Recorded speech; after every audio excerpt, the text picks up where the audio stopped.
ఈ దేశ నిర్మాణం చేసినటువంటి క్రైస్తవ సమాజం, ఈ దేశ నిర్మాణం చేసినటువంటి క్రైస్తవ సమాజం కలలుగన్నటువంటి రాజ్యం స్క్రీన్ మీద మీకు కనిపిస్తా ఉంది. 1807లో abolishment of the slavery act నీ రాజు తీసుకొచ్చాడు. జోగిని అనే వ్యవస్థను కూల్చడానికి నీ రాజు తీసుకొచ్చాడు. 1930లో ముత్తులక్ష్మిరెడ్డిని నిలబెట్టి మెడ్రాస్ లెజిస్లేటివ్ కౌన్సిల్లో ఈ దేవదాసి వ్యవస్థను నాశనం చేయటానికి దాన్ని తీసి పారేయండి అని పిల్లు పెట్టింది. నీ రాజు పంపగా వచ్చిన వ్యక్తులు ఆంధ్ర జోగిని యాక్ట్ మనం తీసుకొచ్చాం. ఇంగ్లీష్ ఎడ్యుకేషన్ ఫర్ ఎవ్రీబడి, ప్రతి ఒక్కరికి 1835 మనం తీసుకొచ్చాం. 1795 రైట్ టు ప్రాపర్టీ, అంతకుముందు ఎవరు భూములు కొనటానికి లేదు. బడుగు బలహీన వర్గాలు భూములను స్వాధీనం చేసుకునేవాళ్ళు. నీకేంద్ర రే మల్లిగా అనేవాళ్ళు, నువ్వెవర రే ఈరిగా అనేవాళ్ళు, నువ్వెవర రే బయటుండు, నువ్వు మా ఇంటికి రావద్దు, నీ నీడ పడద్దు అన్నారు. కానీ నీ రాజు నీకు అధికారం ఇచ్చాడు. భూమి కొనుక్కునే అధికారం, భూమిలో పండించుకునే అధికారం, పండించిన దాన్ని తినే అధికారం నీది. అంతకు ముందేమయ్యేది, భూమి తీసుకుని కష్టపడి మంచిగా పనిచేసి ఇంత పండు పండిన తర్వాత వస్తాడు అయ్యగారు, ఏట్రా ఇది ఏటి బాబండింది, అమ్మగారి కాలంలో ఇచ్చిరాపో అంటే నోరు మూసుకొని ఇవ్వాలి అంతే. అదే చట్టం. కానీ ఈరోజు అది కాదు. నువ్వు పండించింది నువ్వు తింటావు, నువ్వు పండించింది నీ పిల్లలు తింటారు, నువ్వు పండించింది ధైర్యంగా నీకోసం పెట్టుకుంటావు, పొదుపు చేసుకుంటావు. కారణం ఏమిటి? నీ రాజు, రాజులకు రాజు, ప్రభువులకు ప్రభువు, కైసర్ అగస్తస్ మరియు కైసర్ తిబేరియస్ల ప్రతినిధి అయిన పిలాతు ముందు నిలబడుకొని నా రాజ్యము నీ రాజ్యము లాంటిది కాదని చెప్పాడే ఆ రాజు. Right to property, right to education, abolishing killing children. చిన్న పిల్లలను కొనుక్కొని వెళ్ళేవాళ్ళు. ఆయన ఒకసారి రాశారు, ఈ దాన్ని ఏమంటారు, కాటన్ గారు ఆయనకు రాసినటువంటి కాటన్ గారి గురించి రాసినటువంటి ఒక పుస్తకంలో ఇలా రాసిందట. ఏంటంటే వాళ్ళ ఇంట్లో పనిచేసేటట్టు ఒక ఆయమను వచ్చి ఒక ₹1 ఇవ్వమ్మా అని అడిగింది. ఆ రోజుల్లో ₹1 ఎందుకమ్మా అంటే, నేను వెళ్ళి రాజమండ్రిలో ఒక ఆడపిల్లను కొనుక్కొచ్చుకుంటాను అంటుంది. ఏంటి కొనుక్కొచ్చుకుంటావా? ఎందుకు? అది మన పరిస్థితి ఆ రోజుల్లో. పిల్లలు నమ్ముకునేటటువంటి బతుకులు, తినటానికి లేని బతుకులు, పిల్లలు నమ్ముకునేటటువంటి బతుకుల నుండి నీ రాజు, నువ్వు అమ్మటానికి వీలు లేదు, నువ్వు చంపటానికి వీలు లేదు. నిర్మాణం కట్టాలంటే పిల్లల్ని చంపరారు, ఏదైనా రోడ్డు వేయాలంటే పిల్లల్ని చంపుతారు, రక్తం పడాలంటారు. ఇలా పిల్లలను, మన పిల్లలను చంపుతూ ఉంటే ఆపింది నీ రాజు. Right to education 1913. నువ్వు పెళ్లి చేసుకుంటే నీ భార్య 7 రాత్రులు బ్రాహ్మణుడితో పడుకోవాలి. ఇది ఈ దేశ చట్టం. నువ్వు నల్లగా ఉన్నావట, నీకు దాన్ని ఏమంటారు బట్టతలు ఉందంట, రింగులు ఎంటుకలు ఉన్నాయంట, కాబట్టి నువ్వు దాసుడివి, దస్యుడివి, నువ్వు రాక్షసుడివి, నువ్వు మ్లేచ్ఛుడివి. కాబట్టి నీ జీవితాన్ని మార్చాలంటే, కాబట్టి నీ వంశాలు మంచిగా మారాలంటే బ్రాహ్మణుడితో నీ భార్య పడుకోవాలి. కలిగే పిల్లలు ఎలా ఉంటారు? అప్పుడు ఆర్యీకరణ జరుగుతుంది. కృణ్వంతో విశ్వమార్యం అన్నారు. అంటే అర్థం ఏంటి? ఈ ప్రపంచం మొత్తాన్ని కూడా ఆర్యీకరణ చేయాలి అన్నది వారి రాజ్య కళ. The kingdom of Rama, but the kingdom of God, దేవుని రాజ్యం ఏమన్నా తెలుసా?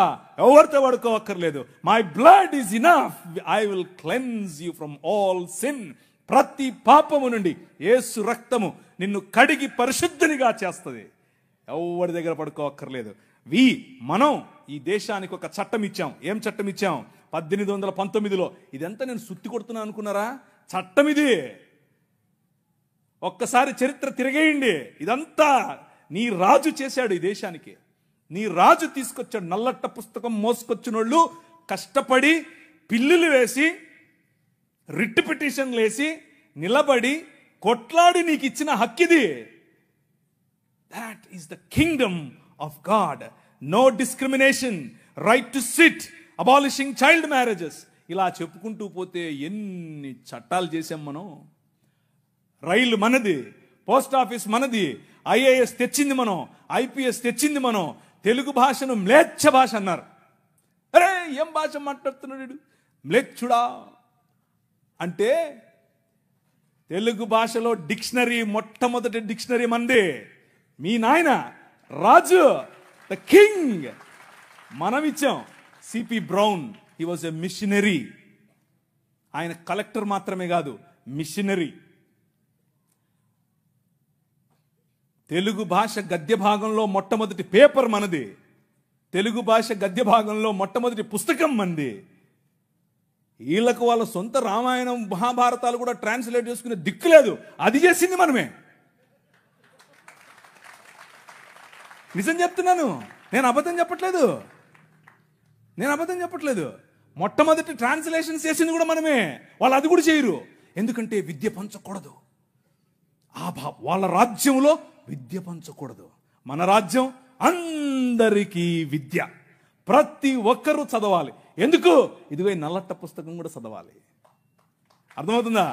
నల్లట్ట పుస్తకం చదివితే దిమాగ్ ఖరాబ్ అవుతుంది, దిమాగ్ ఫిరాయిస్తుంది, మనిషి వెంటనే మనిషి అవుతాడు. ఈ రాజ్యం మనుషుల కోసం రాజ్యం. ఆ రాజ్యం తలకాయలో నుంచి వచ్చిన వాళ్ళకి మాత్రమే రాజ్యం, భుజాల్లో నుంచి వచ్చిన వాళ్ళకే రాజ్యం. ఈ రాజ్యం అందరి రాజ్యం, అందరికీ సుభిక్షత, అందరికీ పట్టభద్రత్వం. అలెగ్జాండర్ డఫ్ అనే ఒక ఆయన, ఎంతమంది ఉన్నారు ఈ పేరు? ఒకరు, ఇద్దరు, ముగ్గురు, ఒక 10-15 ఉన్నాయి. మిగిలిన వాళ్ళు ఒక చెంచా నీళ్లు తీసుకొని దూకండి. అలెగ్జాండర్ అంటే పొరపాటున మీరు ఆ గ్రీకు ఒక ఆయన వచ్చాడు గుర్రం వేసుకొని, ఆయన అనుకుంటారు, కాదు, ఈయన వేరే. అలెగ్జాండర్ డఫ్. ఈయన రవి అస్తమించని బ్రిటిష్ సామ్రాజ్యం పైన ఇన్ఫ్లుయెన్స్ తీసుకొచ్చాడు. ఏం ఇన్ఫ్లుయెన్స్ తెలుసా? నా పిల్లలు చదవాలి, మా భారతీయ పిల్లలు చదువుకోవాలి. వీళ్ళు అన్నారు, ఎందుకు, మాకు అవసరం లేదు, మీ పాశ్చాత్య విద్యతో మేమేం చేస్తాం, మేము మంత్రాలు చదువుతాం. ఆయన అన్నాడు, మంత్రాలకు చింతకాయలు నైరాల్తా హై. అలెగ్జాండర్ డఫ్, నో, చదవాలి, మన పిల్లలు చదవాలి, ఆంగ్ల భాషలో చదవాలి, ప్రతి భాషలో చదవాలి, తెలుగులో చదవాలి, తమిళంలో చదవాలి, బెంగాలీ కావాలి, పుస్తకాల తర్వాత పుస్తకాలు, పుస్తకాల తర్వాత. ఈ అలెగ్జాండర్ డఫ్ యొక్క ఇన్ఫ్లుయెన్స్ కారణం చేత ఈశ్వరచంద్ర విద్యాసాగర్, అలాగే రాజా రామ్మోహన్ రాయ్ ఇలాంటి వాళ్ళు నిలబడి, ఎస్, మా పిల్లలు చదవాలి, మా పిల్లలు కూడా చదవాలి, మంత్రాలకు మేమేం చేసుకోవాలి, అవసరం లేదు, ఎల్లమ్మకో పుల్లమ్మకో పోయి మీరు చదువుకోండి అని యూనివర్సిటీస్ ఒకే సంవత్సరంలో, అటువైపు మెడ్రాస్ యూనివర్సిటీ, ఇటువైపు బాంబే యూనివర్సిటీ, ఇటువైపు శ్రీరాంపూర్ యూనివర్సిటీగా ఈ రోజు ఏదైతే ఉందో బైబిల్ కాలేజ్ అనుకుంటున్నారో అది ఆ రోజు కల్కటా యూనివర్సిటీ. 3 యూనివర్సిటీలు స్థాపించటానికి వెనకుండి పనిచేసింది ఈ అలెగ్జాండర్ డఫ్. ఈయన ప్రభావం, ఈయన ఇన్ఫ్లుయెన్స్ కారణం చేత మెకాలే అనే ఒక వ్యక్తిని ఈ దేశానికి పంపించారు. పోయి చూసి రాపో బాబు, అసలు చదువు అవసరమా లేదా. ఆయన ఇచ్చినటువంటి నివేదిక, ఎస్, అందరూ చదవాలి. ఇంతమంది కూర్చొని ఉన్నారు, బైబిల్ సంకలో పెట్టుకుని ఓ వెళ్ళిపోతున్నారు, బాగుంది. కానీ ఏడి ఒక్క అలెగ్జాండర్ డఫ్? మీ ఊరు ఎమ్మెల్యేని ఇన్ఫ్లుయెన్స్ చేసే దమ్ముందా నీ దగ్గర? మీ ఊరు ఎంపీ దగ్గర నిలబడుకొని మాకు ఇది కావాలి అని అడిగే దమ్ముందా నీ దగ్గర? అలెగ్జాండర్ డఫ్ నీకోసం కొన్ని 100 సంవత్సరాల క్రితం నీ పిల్లల కోసం ఆలోచించాడు. ఎలా కట్టాం మీ దేశాన్ని తెలుసా? దూరదృష్టి, దూరంచే యుద్ధవాసనను పసిగట్టడం. యోబు గ్రంథంలో రాసినట్టు, గుర్రమును చూచితివా, అది వాడి రౌతును తిరస్కరిస్తుంది, తలతలలాడు ఈటెలను మెలమెలలాడు ఆ బల్లెములను చూసినప్పుడు రా రా అని ఉద్దండ కోపముతో మిడతల వలె గంతులేసి ముందుకెళ్తుంది. యుద్ధం అంటే దానికి అంత ఇష్టం. ఏది, ఎక్కడున్నారు అలెగ్జాండర్ డఫ్లు? రైజా, ఇంతవరకు పాట పాడారు, లే నిలబడు, లే నిలబడు. ఎప్పుడు నిలబడతావు ఇంక నువ్వు? నీ చరిత్ర. డాక్టర్ బాబాసాహెబ్ భీమ్రావ్ అంబేద్కర్ గారి మాట అన్నారు. ఆయన కూడా ఒక చోట నేర్చుకున్నదే, మనమే నేర్పాం. The king of this world నేర్పాడు. ఏమన్నారు తెలుసా? చరిత్ర, నీ చరిత్ర తెలుసుకోకపోతే నువ్వు చరిత్రలో లేకుండా పోతావు. ఇది నీ చరిత్ర. ఇది నువ్వు ఈ దేశానికి, ఈ దేశ నిర్మాణంలో నువ్వు సాధించినటువంటి చరిత్ర. దారా యాక్ట్ 1879.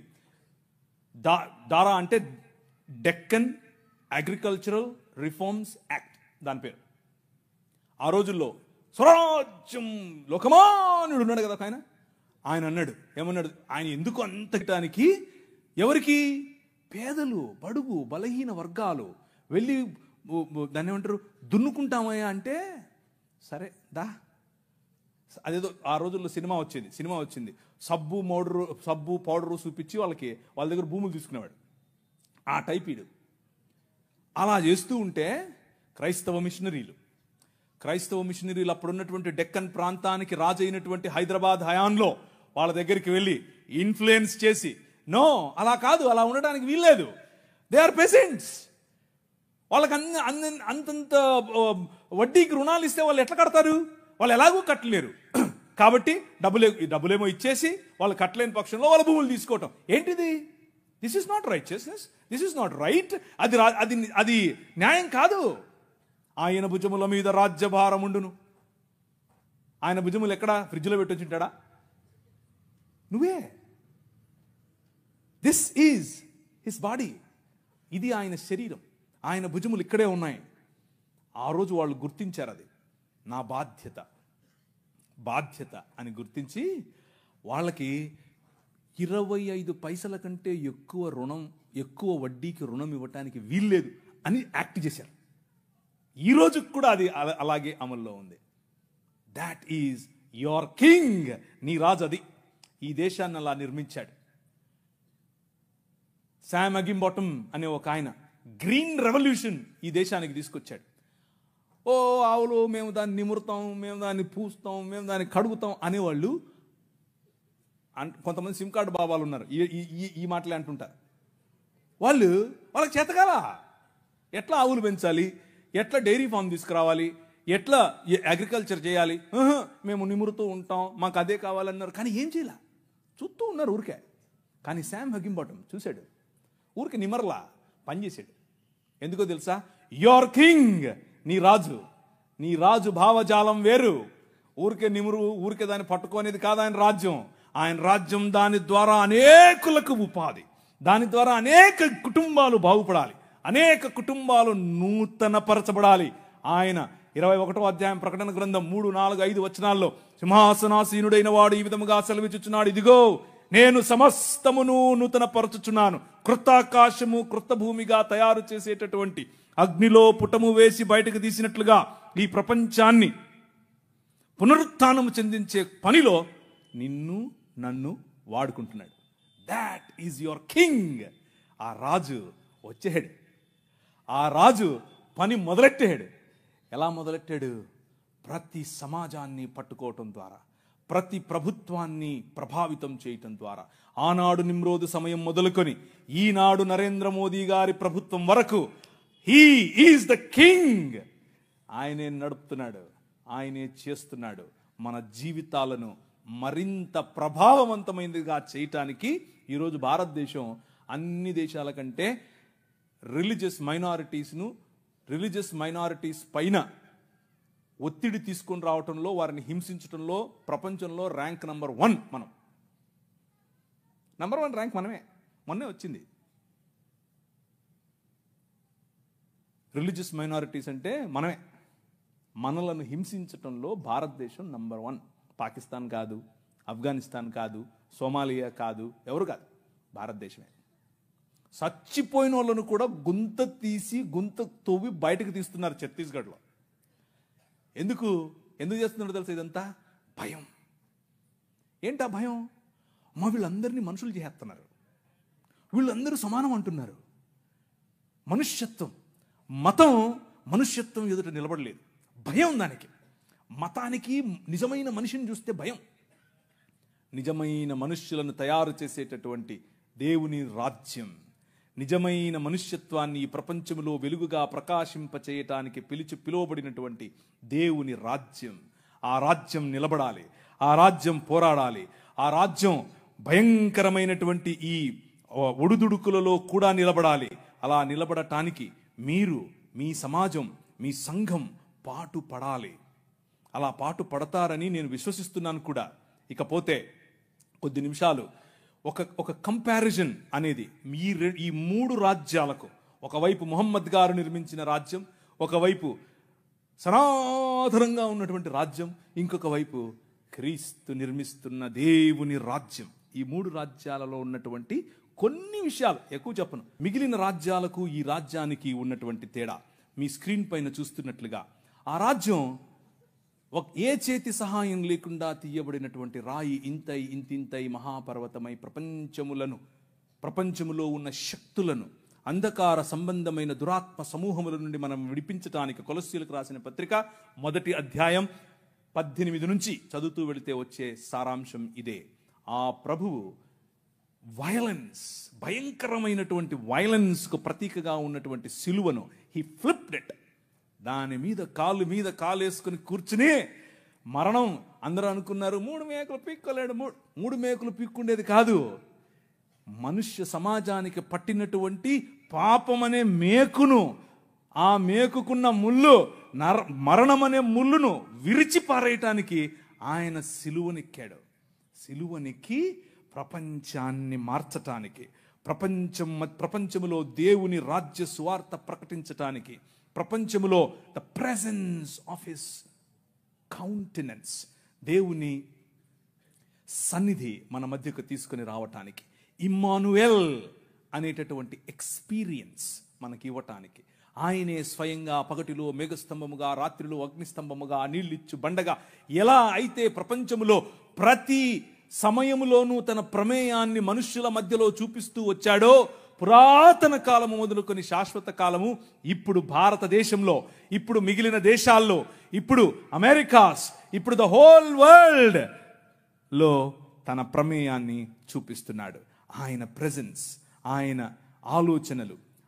ఆలోచనలు చూపిస్తూ ఉన్నటువంటి ఈ దేవుడు మనకివ్వబడినటువంటి పిలుపు ఏమిటి అనంటే ద కాల్ ఆఫ్ అస్. మనకివ్వబడినటువంటి పిలుపు ఏమిటి అనంటే యాక్ట్. మనం న్యాయమును జరిగించాలి, కనికరమును ప్రేమించాలి, అలాగే దీన మనస్సు కలిగి జీవించాలి. ఇదే మనకు పిలుపు.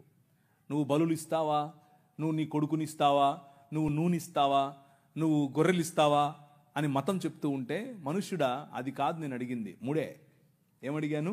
న్యాయమును జరిగించుటయు, కనికరమును ప్రేమించు. మిగా గ్రంథం నుంచి చెప్తున్నాను. కనికరమును ప్రేమించుటయు, దీన మనస్సు కలిగి నీ దేవుడైన యెహోవా ఎదుట జీవించుటయు. ఇంతే కదా నేను అడుగుతోంది. That is my Kingdom. నా రాజ్యం అదే. ఆ రాజ్యం నీవు స్థాపించాలి. ఆ రాజ్య స్థాపనలో నువ్వు నేను కలిసి పనిచేయాలి. ఈ రాజ్యంలో చిన్నపిల్లలు, ఆడపిల్లల పట్ల మన వైఖరి ఏమిటి అనంటే, ప్రభు అన్నాడు, నీ కనుదృష్టి తప్పుగా ఒక స్త్రీ మీద పడితే కూడా నువ్వు పాపం చేసినట్లే అని అన్నాడు. కానీ ఈ రాజ్యం, ముహమ్మద్ గారు నిర్మించినటువంటి రాజ్యం, ఆ రాజ్యంలో స్క్రీన్ మీద మీకు కనిపిస్తున్నట్లుగా 9 ఏళ్ల బాలికతో 6 ఏళ్ల వయసులో ఆమెను పెళ్లి చేసుకుని 9 ఏళ్ల వయసులో ఆమెతో శయనించినటువంటి రాజ్యం. అలాంటి రాజ్య నిర్మాణం ముహమ్మద్ గారు చేశారు. అది ఎక్కడుంది? సహీహ్ బుఖారీ వాల్యూమ్ నెంబర్ 7 హదీస్ సంఖ్య 51, 58. 4 పెళ్లి చేసుకో నువ్వు చాలే అని అల్లా చెప్పాడంట ఆయనకి. అది కాదని ఒకేసారి ఆయన 9 మందిని చేసుకున్నాడు పెళ్లి. ఇది ఎక్కడుంది? సహీహ్ బుఖారీ పేజ్ నంబర్ 195 హదీస్ సంఖ్య 268, 284. ఇవన్నీ నేను దాన్ని ఏమంటారు, నాకేం ప్రాబ్లం లేదు. లైవ్ వెళ్ళినా ప్రాబ్లం లేదు, ఎక్కడికి వెళ్ళినా ప్రాబ్లం లేదు. నేను పబ్లిక్గా చెప్పాను అందరి ముందు. కానీ మీకు కొంచెం జుగుప్సాకరంగా ఉండొచ్చు మొదటిసారి ఒకవేళ వింటూ ఉంటే.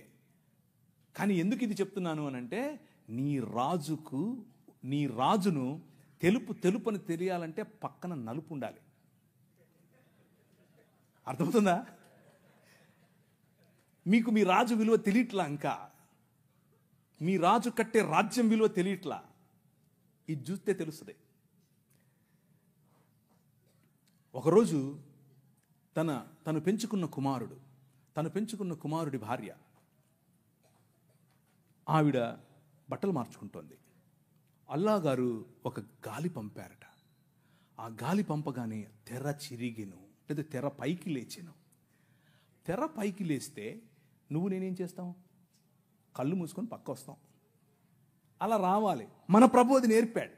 ఆయన అన్నాడు, అస్తగ్ఫిరుల్లాహ్, దేవుడు ఎంత అందం సృష్టించాడు అని చెప్పి బయటికి వెళ్ళి వెళ్ళిపోతున్నాడు.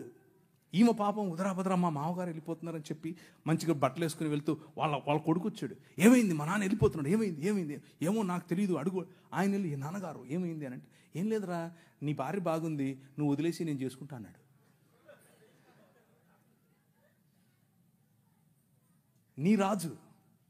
నీ రాజు క్యారెక్టర్ ఆలోచించు ఒకసారి. ఎలా చేస్తాడు నీ రాజు? చంటి బిడ్డలతోనూ చంటి బిడ్డల స్తుతుల మీద ఆసీనుడవుతాడు. నీ మామ మానాచ్ఛాదమును నువ్వు తీయకూడదు, నీ కోడలి మానాచ్ఛాదమును నువ్వు తీయకూడదు. దేవుని వాక్యం స్పష్టంగా చెప్తుంది.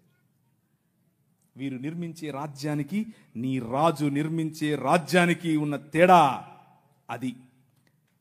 ఇవన్నీ చూపించి సనాతనం చున్నలు చూశారా మా దగ్గర ఇలాంటివి ఇలాంటి చెప్తుంటారు. ఓ మాకు తెలియదులే అని. అది కూడా చూద్దాం అన్నాను ఒకరోజు. నేను మొన్న ఒక ఆమె వచ్చింది, తెల్ల జుట్టేసుకుని, ఆమె అంతా ఆస్ట్రేలియన్ లాగా ఉంది. నేను ఆమె ఆస్ట్రేలియన్ అనుకున్నాను. కాదు, ఆమె నేను ఇంగ్లీష్లోనే డిబేట్ చేస్తాను. సరే ఇంగ్లీష్లో మాడదాం రా అని కూర్చొని మాడుకుంటున్నాం. ఆమెకి కంటెంట్ చూపిస్తుంటే ఇదంతా తూచి అంటుంది. నేను ఒప్పుకోను, నేను ప్రిపేర్ కాలేదంటుంది. నేను అడిగాను, నేను రమ్మని, నువ్వే వచ్చావు అంటున్నామా లైవ్లో. ఏ సబ్ this is all wrong, all wrong ఏంటి? ఇక్కడ కనిపిస్తుంది కదా, టెక్స్ట్ పెట్టాను కదా. మన సహోదరులకు తెలియదు ఇది ఇలా ఉంది, ఆ పుస్తకంలో ఈ పుస్తకాలు ఇలా రాసుకున్నారని వాళ్ళకి తెలియదు. అందుకు ఆ సమస్య. శ్రీ బ్రహ్మవైవర్త పురాణం part 2 chapter number 35 page number 340. Okay, అందులో బ్రహ్మగారు స్వయంగా తన కూతురుతో శయనించడం చాలా గ్రాఫికల్గా రాశారు. ఋగ్వేదం మండలం 10 సూక్తం 61 వచనం 5 మీకు అక్కడ అండర్లైన్ చేసి చూపించాను. తన కూతురుతో ఆయన పెళ్లి చేసుకోవటం మరియు తన కూతురిని ఆయన అనుభవించడం. అంత మాత్రమే కాదు, శంకర భగవత్పాదులు అని మన కాకినాడ నుంచి ఒక ఆయన చెప్తుంటాడు చూసారా. ఆ శంకర భగవత్పాదులు అంటే ఇంకెవరో కాదు, ఆది శంకరాచార్యుడు నేను చూపించినటువంటి ఋగ్వేదం 10వ మండలానికి ఆయన వ్యాఖ్యానం రాశాడు. ఆ వ్యాఖ్యానం అక్కడ ఉంది. ఏమనుంది అని అంటే, ఈ ఉపనిషత్తుల్లో ఉన్నటువంటి మాట ఇంకేదో కాదు, విరాజ్ అయినటువంటి మను అనగా బ్రహ్మగారు తన కూతురుతో నిజంగానే శయనించాడని రాశాడు. కానీ మన పిలుపు ఏమిటి? What is our calling? మన పిలుపు ఏమిటి అని అంటే, డిస్క్రిమినేటింగ్ ఉమెన్ జరగకూడదు, డిస్క్రిమినేటింగ్ మెన్ జరగకూడదు, రిలేషన్షిప్స్లో ప్యూరిటీ ఉండాలి, ఎదుటివాడి భార్యను నువ్వు దొంగిలించకూడదు, ఎదుటివాడి భార్య పైన నువ్వు ఆశ పెట్టుకోకూడదు. Very plain clear. అలాగని చెప్పి మన బైబిల్ గ్రంథంలో ఉన్నవారు అలాంటివి చేయలేదా? చేశారు. దేవుడు ఏం చేశాడు? మూతి పళ్ళు రాలగొట్టాడు. ఇక్కడ దేవుళ్ళే చేస్తున్నారు. అదే ప్రాబ్లం.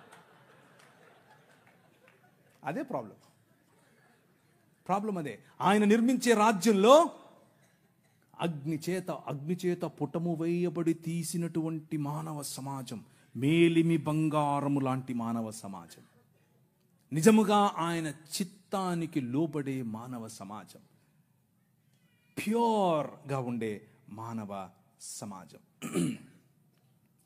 మొహమ్మద్ గారు కట్టినటువంటి రాజ్యం. ఆయన అన్నారు, స్త్రీలు అరబుద్దోళ్ళు అన్నాడు. అంటే నేను అనట్లేదు, మీరు రాళ్ళెత్తుకోకండి, నేను కాదు, మొహమ్మద్ గారు అంటున్నారు. ఎక్కడ? సూరా 2:282 ఖురాన్లో ఉంది. సహీల్ బుఖారీ 3వ హదీసు 26:58. ఎవరు? స్త్రీలు అర్రబుద్దోళ్ళు. ఈయన ఒకసారి విహారయాత్రకు పరలోకం వెళ్ళేట. ఇదంతా నేను ఏదో స్టోరీ చెప్పట్లేదు, మీ కళ్ళ ముందు ఉంది, కావాలంటే చూసుకోండి, ఆ రెఫరెన్స్లు మీరు వెళ్ళి చూడండి. ఓకే, ఈయన విహారయాత్రకు వెళ్ళి పైన ఆయన అల్లాహ్ గారితో మాట్లాడి, అల్లాహ్ గారితో సంభాషణ చిట్చాట్ అయిపోయిన తర్వాత ఎన్నికొస్తున్నాడు. ఎన్నికొస్తే ఆ పక్కన నరకం ఉందట. ఆయన తొంగి చూశాడు, ఇట్లా ఏముందో నరకంలో చూద్దాం. చూస్తే అందులో ఎక్కువ మంది స్త్రీలు ఉన్నారంట. ఆయన పోతే పోయాడు, అల్లాతో మాట్లాడితే మాట్లాడాడు, పోతే తొంగి చూస్తే చూశాడు. ఆయనకు స్త్రీలు కనపడటం ఏంటి? ఆయన ఉద్దేశం ఏంటంటే స్త్రీలు నరకపాత్రులు. ఎందుకు స్త్రీలు నరకానికి వెళ్తారు అని అంటే ఆయన దానికి ఒక ఉదాహరణ కూడా చెప్పాడు సహీహ్ బుఖారీలో, అలాగే సహీహ్ ముస్లిం. ఏమనంటే పురుషులను వాళ్ళు పాపంలో పడేలా చేస్తారు కాబట్టి వాళ్ళందరూ నరకానికే పోతారని చెప్పాడు. ఇది వారు నిర్మించే రాజ్యం. మన రాజ్యం, నీ ప్రభు, నీ రాజు, నీ రాజు కట్టే రాజ్యం ఏమిటి? ఆయన దగ్గరికి ఒక ఆమె పడుపు వృత్తి, ఒళ్ళమ్ముకునే ఆమె వచ్చి జటామాంసి అత్తరుబుడ్డి తీసుకుని వచ్చి పగులు కొట్టి తన కాళ్ళ మీద పోసి తన తల వెంట్రుకలతో తుడుస్తూ ఉంటే అమ్మా అని పిలిచాడు. అర్థమవుతుందా? పాపంలో పట్టబడిన స్త్రీని ఈడ్చుకుని వచ్చి కొట్టండి అంటే, ఒరేయ్ మీలో తప్పు చేయనుడు ఫస్ట్ ఏంటి రా అన్నాడు. ఎక్కడికక్కడ వెళ్ళిపోయారు అందరూ. అమ్మా నేను ఏం చేయను, వెళ్ళిపో అన్నాడు. ఈ రాజు పైకి వెళ్ళి తొంగి చూసేది కాదు, అక్కడి నుంచి వచ్చాడు. ఆయనకు తొంగి చూడాల్సిన పనే లేదు, అక్కడి నుంచే వచ్చాడు. అక్కడి నుంచి వచ్చి ఎక్కడికి వెళ్ళాడు తెలుసా? ఒక్క స్త్రీ బావి దగ్గరికి వస్తుంది, నీళ్లు పట్టుకుంటుంది. ఈ రాజు, జగములనేలే రాజు, తన చేతి పనులుగా ఉన్నటువంటి భూమి ఆకాశములు, ఆకాశము తన సింహాసనం, భూమి తన పాదపీఠం. కానీ ఈ రాజు బిందెలెట్టుకుని నీళ్ళెట్టుకునే దగ్గరికి వెళ్తాడు. అక్కడ కూర్చొని వెయిట్ చేస్తాడు. ఆమె వస్తే అమ్మా నీళ్ళు ఇస్తావా అంటాడు. Look at the difference between these two kingdoms. ఈ రెండు రాజ్యాలకు ఉన్న తేడా. ఆ వైఖరి స్త్రీల పట్ల, ఈ వైఖరి స్త్రీల పట్ల. నీ రాజు స్త్రీలను గౌరవించే రాజు, నీ రాజు స్త్రీలకు డిగ్నిటీని ఇచ్చే రాజు. అందుకనే ఈ దేశంలో ఏం జరిగిందో తెలుసా? ఈ దేశంలో ఇంకొక 5 నిమిషాల్లో ఎవడో ఒకడు ఆవులించకపోతే చెప్తాం ఈ కథ. ఈ దేశంలో స్త్రీలు జాకెట్లు వేసుకోకూడదు, అది చట్టం. మొన్న రీసెంట్గా సినిమా కూడా వచ్చింది ఒకటి, అదేదో జరగలేదు అనుకుండేరు, అది జరిగింది. అది ఈ దేశంలో ఉన్న చట్టం. ఎందుకు అనంటే మన దేవుడైనటువంటి బ్రాహ్మణుడు నడుచుకుంటూ వస్తే అది ఆడో మగో తెలియాలి కాబట్టి ఇప్పి చూపించాలి. ఏం లాజిక్ ఇది? ఏం లాజిక్? అవును, ఇది ఎవరికి ముఖ్యంగా బడుగు బలహీన వర్గాలకు జాకెట్లు వేసుకునే అధికారం లేదు అన్నారు. ఎందుకు లేదు? వేసుకోకూడదు నువ్వు అన్నారు. వేసుకుంటే స్తనాలు కోశారు. మీ స్తనాల బరువు చూసి దానికి పన్ను విధించారు. బాగా బలిశావులే కట్టు అన్నారు. కానీ ఒక పేరు చెప్తాను, విన్నోళ్ళు చేయొద్దండి. Charles Mead. నేను వెళ్ళిపోతున్నా.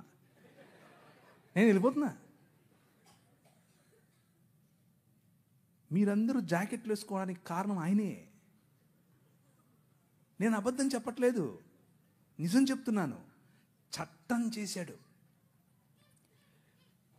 అక్కడ లండన్ హౌస్ ఆఫ్ కామన్స్లోకి వెళ్ళి కొట్లాడాడు. నా భారతీయ స్త్రీలకు గౌరవం కావాలి. తెల్లడే బయట నుంచి వచ్చాడు. అందుకనే వాళ్ళను గర్వంగా మా తల్లిదండ్రులు అనేది, నేను ఊరికి అన్ను గర్వంగా అనేది. ఎందుకు తెలుసా? మీరు బట్టలు వేసుకోకుండా మమ్మల్ని అనగదొరికితే వాళ్ళు మాకు జాకెట్లు పంచారు. మీరు అన్నం పెట్టండి అయ్యా అనంటే ప్యాడ్ ఇచ్చారు, చచ్చిపోయిన గొడ్డిచ్చారు. వాళ్ళు పనికి భృతి ఇచ్చారు భారతదేశాన్ని నిర్మించటానికి. Charles Mead, church mission society and London mission society, వీరిద్దరి తరఫున కేరళ ప్రాంతంలో నిలబడి ఆయన ఇల్లు, ఆయన బంగ్లాను అలా కాల్చేశారు 3 సార్లు. అయినా కానీ వెనక్కి తగ్గేదిలా. స్త్రీలకు జాకెట్లు. వారిని చూసి నాడార్ సమాజంలో ఉన్న స్త్రీలందరూ జాకెట్లు వేసుకోవడం మొదలు పెడితే, అమ్మా నీకు అంత కొవ్వటే అని పట్టుకుని రోడ్లో వాళ్ళ స్తనాలు కోసి ఊరేగించారు. అయినా కానీ ఆయన అన్నాడు, దేవుని రాజ్యం, దేవుని శక్తి మీ మీద ఉంది, భయపడద్దు, మళ్ళీ కుట్టిస్తానన్నాడు. మళ్ళీ వాళ్ళకి జాకెట్లు వేసాడు. వాళ్ళని చూసి ఈడవ సమాజం వాళ్ళు జాకెట్లు వేసుకోవడం మొదలు పెట్టారు. కేరళ మొత్తంలో విప్లవం. ఏం విప్లవం? జాకెట్ల విప్లవం. జాకెట్ల విప్లవం ఏంటండి బాబు? అవును, అవును. గాస్పెల్, దేవుని రాజ్య సువార్త అని అంటే నువ్వు చచ్చిపోతే పరలోకం పోతావా, నరకం పోతావా, ఈనేసొస్తావా, కూలిపోతావా, ఇక్కడ వరకే కాదు. నీ రాజ్యము వచ్చునుగాక. ఇక్కడ ఇప్పుడు ఈరోజు నువ్వు బ్రతికుండగా దేవుని చిత్తము నీ మధ్య నెరవేరాలి. మా అనుదిన ఆహారము మాకు దయచేయి. ఈ దేశంలో ఆహారము లేక అలమటించే క్రమంలో అన్నం పెట్టింది ఈ సువార్త. మనిషిని మనిషిగా చూసింది ఈ సువార్త. చార్ల్స్ మీడ్ కారణం చేత స్త్రీలందరూ ఈరోజు జాకెట్లు వేసుకుంటున్నారు. అంత మాత్రమే కాదు, జాకెట్లు వేసుకుంటూ ఉంటే ఇప్పుడు వచ్చి మనకు శుద్ధ నీతులు చెప్తున్నారు. మీరు పాశ్చాత్య డ్రెస్సులు వేసుకోవాకండి. ఏంది, అసలు డ్రెస్సులే వేసుకోవద్దన్నారు మొన్నటిదాకా, ఇప్పుడేమో పాశ్చాత్య డ్రెస్సులు అంటున్నారు. చూసావా, మన రాజ్యం, దేవుడు నిర్మించే రాజ్యం, అది ప్రభావవంతమైన రాజ్యం.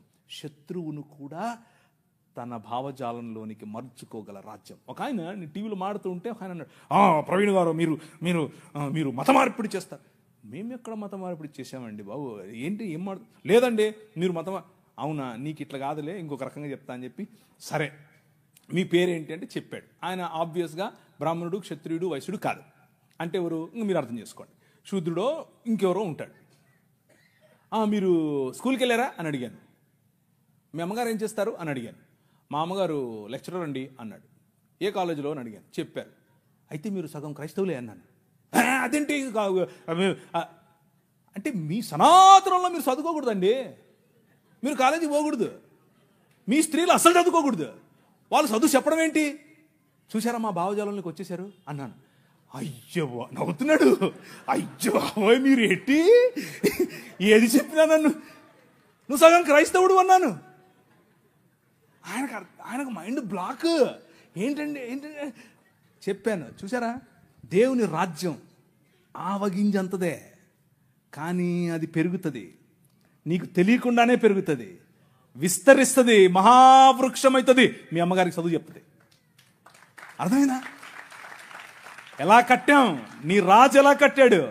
స్త్రీలకు చదువు, వాళ్ళు రొట్టెలు ఎత్తాలి, వాళ్ళు అన్నం వండాలి అని మాట్లాడుకుంటూ ఉంటే, వాళ్ళు షెడ్యూల్ వేసుకోవచ్చా వేసుకోకూడదా అంటే మగవాళ్ళు, పురుషులు, మనము స్త్రీలను పురుషులను పక్క పక్కన కూర్చోబెట్టి 200 సంవత్సరాల క్రితమే చదువు చెప్పాం. That is the kingdom of God, దేవుని రాజ్యం. ఆ రాజ్య ప్రభావానికి తట్టుకోలేక, నిజమైన మనుష్యత్వాన్ని చూసి తట్టుకోలేక మతం గిలగిలగిల కొట్టేసుకుంటుంది. అదే జరుగుతుంది ఇప్పుడు. కానీ అలు పెరగకూడదు. మన విలువలు అలు పెరగకూడదు. లే నిలబడు అనే పాట మళ్ళీ మళ్ళీ పాడుకోండి. నిలబడాలి, దేవుని రాజ్యం కోసం నిలబడాలి, నీ రాజు కోసం నిలబడాలి. ఆ రాజు నీ ఊరికి రాజు, ఆ రాజు ఈ దేశానికి రాజు. ఇప్పుడు రాజు ఆయనే, తర్వాత రాజు ఆయనే. అప్పుడెప్పుడో వస్తాడు అనుకుంటారు, ఆయన మన మధ్య ఇక్కడ ఇప్పుడు ఉన్నాడు. ఒకరోజు తెర చినుగుతుంది,